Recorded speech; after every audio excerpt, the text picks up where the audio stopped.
Seiring berjalannya waktu, perubahan dalam diri Kim Jong-un mulai terlihat meskipun perlahan. Ia mulai merubah kebijakannya sedikit demi sedikit, memberi kebebasan lebih kepada rakyatnya untuk mempraktikkan agama mereka dengan lebih terbuka. Di tengah pemerintahan yang keras dan penuh kontrol, ia mulai menyarankan untuk menghapus beberapa larangan terkait kebebasan beragama yang selama ini diterapkan. Di beberapa desa kecil, ia memberikan izin untuk pembangunan masjid dan fasilitas ibadah lainnya. Meskipun hal ini dilakukan secara perlahan dan terkadang tersembunyi dari pengawasan ketat, masyarakat mulai merasakan perubahan kecil ini. Mereka merasa diberi ruang untuk lebih bebas dalam menjalani kehidupan spiritual mereka, dan meskipun perubahan tersebut sangat terbatas, mereka bisa merasakan adanya harapan baru di tengah kehidupan mereka. Perubahan ini juga memengaruhi kebijakan-kebijakan ekonomi dan sosial yang lebih inklusif. Kim Jong-un, yang dahulu hanya fokus pada kontrol dan kekuasaan, kini mulai memperhatikan kesejahteraan rakyatnya dengan lebih serius. Ia tahu bahwa membangun kedamaian dan kesejahteraan sejati tidak bisa hanya dengan kekuasaan, tetapi juga dengan memberi kesempatan bagi setiap individu untuk hidup dalam kebebasan dan kedamaian.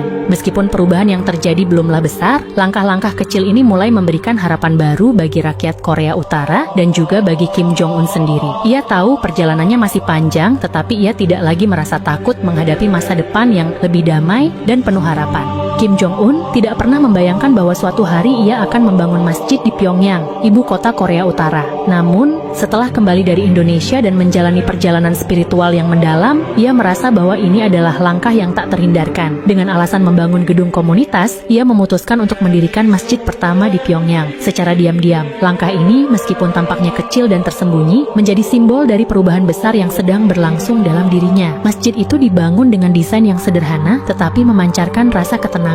Pembangunannya dilakukan dengan sangat hati-hati, tanpa banyak diketahui oleh publik atau pihak luar. Semua prosesnya dijalankan dengan ketat, dengan pengawasan hanya kepada segelintir orang kepercayaannya. Kim Jong-un menyadari bahwa jika kabar tentang pembangunan masjid ini tersebar, konsekuensinya bisa sangat besar, baik secara internal maupun internasional. Namun, ia merasa bahwa ini adalah langkah pertama yang harus diambil. Masjid ini bukan hanya sekadar tempat ibadah, tetapi juga simbol kebebasan dan ruang bagi mereka yang telah lama mendambakan kebebasan beragama di tanah air mereka. Ini adalah langkah awal menuju perubahan besar yang ia harapkan bisa meresap ke dalam sistem pemerintahan dan kehidupan sosial Korea Utara. Setelah masjid selesai dibangun, Kim Jong-un melihatnya dengan rasa bangga, meskipun ia menyembunyikan perasaan itu dari mata dunia.